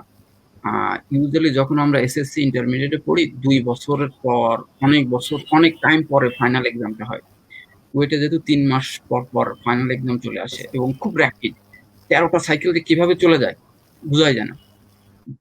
একবার যদি 2-3 সাইকেলের পড়াটা পিছায় যায়, ওইটার কাভার করতে খবর হয়ে যায়। তো ইউজুয়ালি এমন করা যে প্রত্যেক দিনের পড়া প্রত্যেকদিন, অথবা উইকের পড়াটা শেষ করে ফেলা উইকেন্ডের মধ্যে, এটা ফার্স্ট টার্গেট হওয়া উচিত। আর যদি কেউ ফিল করে যে সে নো ম্যাটার যাই করুক না কেন কুয়েটের এই এনভায়রনমেন্টে, তার ম্যাট্রিক্সটা হবে জিপিএ 3.5 আর 5টা পাবলিকেশন, অথবা সে সামহাও এই স্টাডির এই লাইফের সাথে অ্যাডাপ্ট করতে পারতেছে না, রিসার্চে তার ফোকাস করতে চায়, অথবা সে অলরাউন্ডার, সে বেস্ট 3.9 এবং সে অন টপ অফ রিসার্চ। যেমন আমি একজনের উদাহরণ বলবো, যেমন তোমাদের অমিত স্যার ত্রিপলি, যার সো মেনি পাবলিকেশন এবং সো মেনি জিপিএ অ্যাবাউট 4। তো এইরকম যদি কেউ পার্সোনালি ফিল করে যে আমি এই রেঞ্জে, তখন সে দুটাই করতে পারে। আমি কোন আটকাবো না তাকে যে ফার্স্ট ইয়ার এটা করে না। তাহলে হচ্ছে যে এই যে প্যান্ডামিকের সময় প্রবলি এখন হচ্ছে বেস্ট টাইম, যদি কিছু নাও পাওয়া যায়, যে লিস্টের লেখাগুলো বের করা, যে আমি মোর কমফোর্টেবল রাইটিং হই, ওইগুলো লেখা, ওইগুলো পড়া, এইরকম লিখতে পারা যায়, ভোকাবুলারি গুলো ডেভেলপ করা। অলমোস্ট গুগলে অথবা কোনো ক্লাবে এই যে 1-1.5 হাজার যে শব্দটা আছে ইংলিশে, যে পাওয়ারফুল যে ওয়ার্ড গুলো আছে, জিআরির জন্য বলো আর টোফেলের জন্য বলো, এই ওয়ার্ড গুলো মেমোরাইজ করা। ওয়ার্ড গুলো মেমোরাইজ করলে বেশি দিন মনে থাকে না, ওয়ার্ড গুলো কিভাবে লেখার মধ্যে ইমপ্লিমেন্ট করা যায়, ওই তখনই আর কি শেখাটা পরিপূর্ণ হয়। এই জিনিসটা সে শিখতে পারে যদি রাইটিং এর সাইডে যেতে চায়। আর যদি কেউ প্রোগ্রামিং সাইডে যায়, প্রোগ্রামিং এর একটা হাতে খড়ির একটা বই ধরা, C++ এর, ফার্স্টে বলবো C++টা শিখতে। আর ম্যাথ ল্যাবটা, ইঞ্জিনিয়ারের ম্যাথ ল্যাবটা কুড বি অন্য অন্য ফিল্ডের জন্য অন্য অন্য সফটওয়্যার হতে পারে, ম্যাথ ল্যাবের আইডেন্টিক্যাল, সেই সফটওয়্যারটা নিয়ে তাদের আর কি এক্সপ্লোর করা উচিত একদম জিরো থেকে। আমি বলবো 1-1 not a bad time, but be careful. G sir, মানে স্যার আসলে যে জিআরই পাশাপাশি যদি জিআরই ওয়ার্ড গুলো কনফারেন্স পেপারে ইউজ করি বা রিসার্চ পেপারে ইউজ করি, তো স্যার আমার প্র্যাকটিসও হয়ে যাবে, যে আসলে হ্যাঁ জিআরই প্র্যাকটিস করতেছি, ওয়ার্ড গুলো প্র্যাকটিস হয়ে যাচ্ছে ডিরেক্টলি, মানে প্র্যাকটিক্যাল অ্যাপ্লিকেশন আর কি। হ্যাঁ, আমি শুধু বললাম যে অনেকে, আমি কুয়েটে যারা এখন জিআরই প্রস্তুতি নিচ্ছে, 3rd ইয়ার 4th ইয়ার অথবা রিসেন্টলি পাস করেছে, সবার একই কমপ্লেন যে আমি তো ভোকাবুলারি 500 পড়েছি, কিন্তু আমার এখন আমার 50টা মনে আছে, 1000 পড়েছি 10টা মনে আছে। ওইটা কোনোভাবে মনে রাখা সম্ভব না এবং খুব চ্যালেঞ্জিং। কিছু স্টুডেন্ট পারে, কিন্তু অধিকাংশ স্টুডেন্ট পারে না, আনলেস ওই লেখাগুলো যদি, ওই ওয়ার্ড গুলো যদি লেখার মধ্যে না আনতে পারে। এবং এভরিডেতে অ্যাটলিস্ট 2 আওয়ার ইনভেস্ট করা। বিগিনিং 1 আওয়ার, প্রবলি সকালে ঘুমের পরে 1 আওয়ার, অথবা রাত্রে ঘুমাতে যাওয়ার আগে। আমরা যে অনেকেরই অভ্যাস থাকে যে মোবাইলটা কাছে রাখার অথবা গ্যাজেটটা কাছে থাকার, তখন ওই ওয়ার্ড গুলো যদি একটু পড়ে নেওয়া যায়। স্যার আরেকটা, ওটাও স্যার সিমিলার কোশ্চেন স্যার, তো ওটা আর কি বলছি না স্যার। আপনার মানে সাজেশন কি থাকবে স্যার আমাদের যে কোয়ারেন্টাইনে স্যার, এখন মানে করোনার সময় তো অনেক ফ্রি টাইম আমাদের বলা যায়, তো স্যার এই টাইমে আসলে আমাদের রিসার্চের প্রতি ইন্টারেস্ট গ্রো করা বা হচ্ছে যে আমাদের মানে আগানো কিভাবে উচিত, যেহেতু আমাদের একটা বড় টাইম আমরা গ্যাপ পাচ্ছি, তো স্যার এই ব্যাপারে যদি কিছু বলতেন। আচ্ছা, আমি বলবো করোনা উইল স্টে, এটা তাড়াতাড়ি যাচ্ছে না। সেটা মেনে নেওয়া আনটিল ভ্যাকসিন না আসা পর্যন্ত। ভ্যাকসিন আসবে হয়তো all later this year, next year. এটা আর কি ওই ফিল্ডের লোকজন ভালো বলতে পারে, আমি নিউজ পেপার পড়ে যতটুকু বললাম আর কি। তো স্টিল আমাদের হাতে প্রবলি 4-5 মাস সময় আছে। এখন কি করা যায়? মোস্ট লাইকলি ক্যাম্পাস না খুলতে পারে, সোফার তো শুনলাম অক্টোবর পর্যন্ত অফ। তো এই সময় আমি বলবো যে প্লিজ তুমি ফাইন্ড আউট করো যে পার্টিকুলার প্রত্যেকের যে কার কোনটা কমফোর্টেবল স্কিল, একটা, জাস্ট একটা, যে সে দুটোটাই ভেরি পুয়ার। একটা হচ্ছে 0.5 আর একটা হচ্ছে 0.75, কোনটা একটু ভালো সেটা ফার্স্টে ঠিক করা। সেটা ঠিক করতে যে ওই যে সাজেশন গুলো, যে প্রেজেন্টেশন আমি দেখালাম, ওইটা নিয়ে শুরু করা। ফার্স্টে স্কিলটা ডেভেলপ করা, যেহেতু এইটা একটা বোরিং কাজ, এই কাজটা বেশি সময় করা সম্ভব নয়, দিনে 2 ঘন্টা 3 ঘন্টা। তারপরে গো ব্যাক করে রিসার্চে ফাইন্ড আউট করা যে আমার রিসার্চ ইন্টারেস্ট কোন দিকে, material science, industrial engineering, robotics, power system, control system. ওই ওই পার্টিকুলার ফিল্ড সম্পর্কে পেপারগুলো পড়া, বইগুলো পড়া, ফান্ডামেন্টাল নলেজের জন্য বই, কনফারেন্স পেপার, অ্যাডভান্স নলেজের জন্য জার্নালগুলো পড়া। পড়ে একটা মোটামুটি বেসটা ডেভেলপ হলে নিজেরা একটা গ্রুপ ফর্ম করা যায় কিনা, যে ক্লোজ ফ্রেন্ড মিলে, থার্ড ইয়ারের 2 জন, ফোর্থ ইয়ারের 2-3 জন, অন্য কোনো কোনো টিচার টিচার কিছুই লাগবে না, কাউকে লাগবে না, কোনো মেন্টার ছাড়াই এটাই করা যায়। যে ঠিক আছে আমরা এটা করলাম। যখন একটা গ্রুপ ফর্ম করা যায় ওর অবজেক্টিভ অনুসারে, যে এই ফিল্ডে আমাদের কুয়েটের অ্যালুমনাই অথবা আমার পরিচিত কে আছে, তার সাথে একটু পরামর্শ করি আমরা এই কাজটা করতেছি কিভাবে ঠিক হচ্ছে কিনা। আমাকে নক করা যাবে যে আমি এইভাবে কাজ করতেছি, এটা ঠিক হচ্ছে কিনা, যে একটু সাজেশন। তাকে আমি হাফ-অ্যান আওয়ারের একটা সেশন দিলাম, ওই সেশনটাই গুড এনাফ তার পেপারটা রেডি করার জন্য। তো এইভাবে আমাদের কুয়েটেরিয়ান যারা আছে, অ্যালুমনাই যারা আছে, তারা খুব হেল্পফুল। তারা এই টাইমটা দেয়। ইভেন আমাদের টিচার যারা আছে, কুয়েটের কারেন্ট টিচার, তারাও খুব হেল্পফুল। তারা এই কোলাবোরেশনটা করবে। তো এইভাবে যদি টিমটা ডেভেলপ করে এরিয়াটা ডিফাইন করা যায়, ওই অনুসারে একটা মেন্টর করে আগানো যায়, প্রবলি এখনো আমাদের হাতে সময় আছে একটা ভালো পেপার করা। আর প্রবলি 301 এর পর যেটা আমি আসলে দেখতেছি আজ 401, 301 হবে আমার প্রবলি লাস্ট ক্লাস, 401টা হবে অ্যাপ্লিকেশন, যে তোমরা কিভাবে শিখলে। একটা কম্পিটিশনের প্রবলি আমরা থিঙ্ক করতেছি, IEEE ক্লাব এবং কেরিয়ার ক্লাব সবাই মিলে আর কি, যে কনফারেন্স পেপার লেখা, একটা ছোট একটা পেপার লেখা। এবং এই কম্পিটিশনটা প্রবলি ফার্স্ট ইয়ারের স্টুডেন্টের সাথে ফোর্থ ইয়ারের স্টুডেন্ট না, প্রবলি ফার্স্ট ইয়ারের স্টুডেন্টের সাথে ফার্স্ট ইয়ারের স্টুডেন্ট। এবং এই টপিকটা could be very general, so any department can participate. তখন আর কি ইন্টারাকশন করে গ্রুপ ফর্ম করা যাবে, তখন আর কি ওকে এই ফিল্ডে আমার আগে কে আছে তার সাথে কমিউনিকেট করা যাবে। For sure first year second ইয়ারের একটা স্টুডেন্টের জন্য ফোর্থ ইয়ারের student could be a mentor, আর ফোর্থ ইয়ারের স্টুডেন্টের জন্য could be a graduate student could be a mentor. তো এটা করতে পারি, এটা করলে আমরা হচ্ছে একজন আরেকজন হেল্প করতে পারি। কেউ আমরা কমপ্লিট না, কিন্তু স্টিল যে সবার 0.1 0.2 যোগ করে আমরা কমপ্লিট 1 হতে পারি। জি স্যার, জি স্যার, আসলে স্যার এটা স্যার আসলে করলে ভালো হবে স্যার। স্যার আরেকটা কোশ্চেন এসেছে যে স্যার হচ্ছে যে আপনি যেটা বললেন স্যার মানে কোলাবোরেশনের ব্যাপারটা, তো হচ্ছে যে যদি কেউ চায় যে ফরেন কোনো ইউনিভার্সিটির সাথে কোলাব করতে, মানে ফরেন কোনো ইউনিভার্সিটি প্রফেসরদের সাথে কোলাব করতে, তো তার প্রসেসটা কি, মানে সে কিভাবে করবে? সে কাউকে চিনে না ধরেন স্যার, সেক্ষেত্রে স্যার মানে তার প্রসেসটা কি, সে কোন স্টেপটা ফলো করবে? কোনো একটু মোর ইনফরমেশন দিতে পারবা যে প্রশ্ন করছে তার সম্পর্কে, নাকি কোনো তার আইডিয়া নেই? স্যার হচ্ছে যে এটা সে কোন ইয়ারে পড়ে? এটা স্যার আচ্ছা, যদি না পারো আমি ইন জেনারেল বলতে পারি।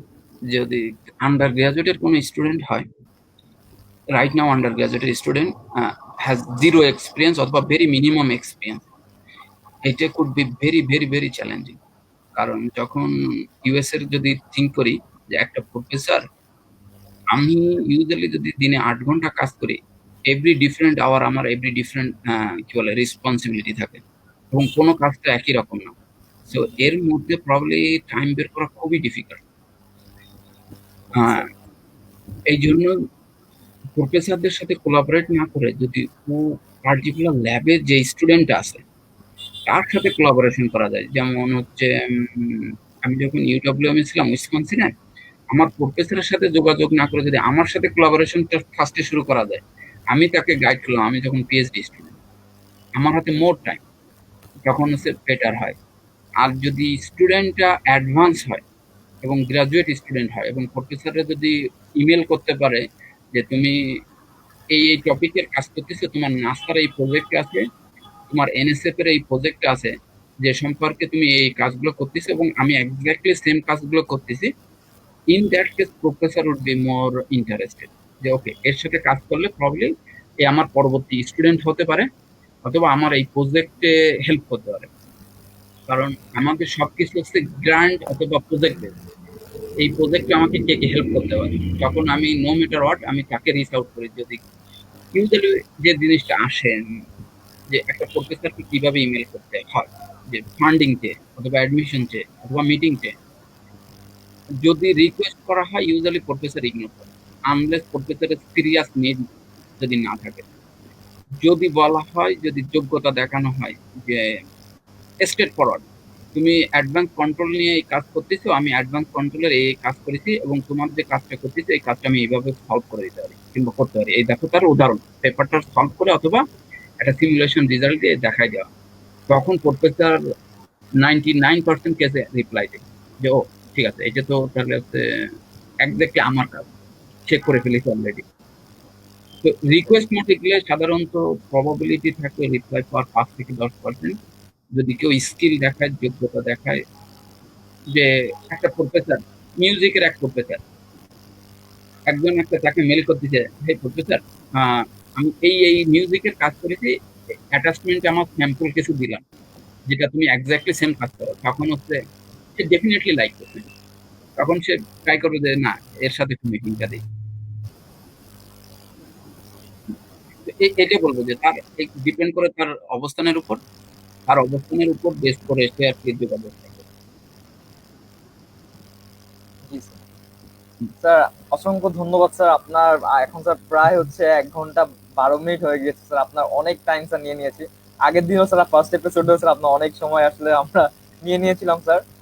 তো স্যার হচ্ছে যে thanks a lot sir, and আমরা আপনাকে স্যার এক্সপেক্ট করবো হচ্ছে যে মাস্টার ক্লাস 301 এবং 401 এ, এবং স্যার ওইটাই আমরা হচ্ছে যথেষ্ট পরিমাণ পার্টিসিপেন্ট থাকবো ইনশাআল্লাহ।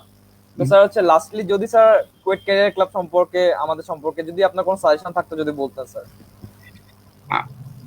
ফার্স্টে কেরিয়ার ক্লাবকে অসংখ্য ধন্যবাদ। হ্যাঁ, আমি কেরিয়ার ক্লাবকে ক্লোজলি ফলো করি। তোমরা যে যে অ্যাক্টিভিটিস গুলো করতেছো এগুলো থ্যাংক ইউ খুবই স্যার, খুবই থ্যাংকস আ সুন্দর। লট স্যার।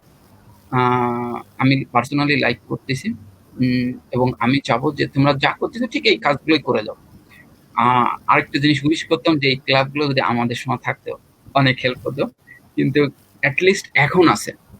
তোমাদের উচিত হবে যে মাঝে মাঝে যারা ধরো যে যে এরিয়ার এক্সপার্ট তাদের রিচ আউট করা। এই যে অলওয়েজ তোমার প্রিফারেন্স না দেওয়া, যারা একাডেমিয়াতে আছে প্রফেসর কিংবা রিসার্চার, এটা ইকুয়ালি ইম্পর্টেন্ট ক্যারিয়ারের জন্য। কারণ most of the student eventually জবে যায়। কয়জন প্রফেসর হয়? হাতে গোনে 1 জন 2 জন, তার বেশি না। কিন্তু 100 জন স্টুডেন্টের মধ্যে প্রবলি 90 জন স্টুডেন্ট জবে যায় ডাইরেক্ট।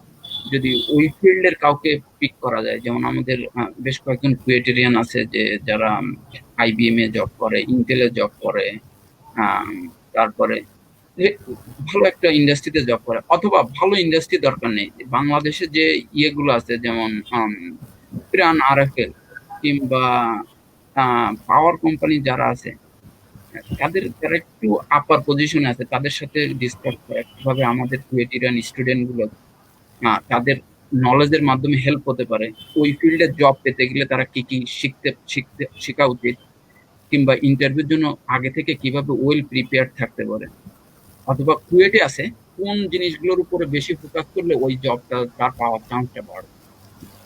জি স্যার।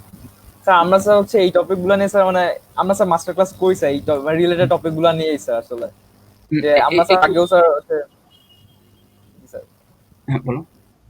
আমরা স্যার আগেও মানে এই রিলেটেড টপিক গুলো নিয়ে স্যার মাস্টার ক্লাস করেছি স্যার। ইনশাআল্লাহ স্যার আমরা পরবর্তী স্যার আরো এই টাইপের টপিক গুলো নিয়ে করবো স্যার, মানে job sector as well as academia. তো স্যার আপনাকে স্যার অসংখ্য ধন্যবাদ স্যার। তো আজকে স্যার তাহলে এখানে শেষ করছি স্যার। আচ্ছা ঠিক আছে, আসসালামু আলাইকুম থ্যাংক স্যার। ইউ। আসসালাম।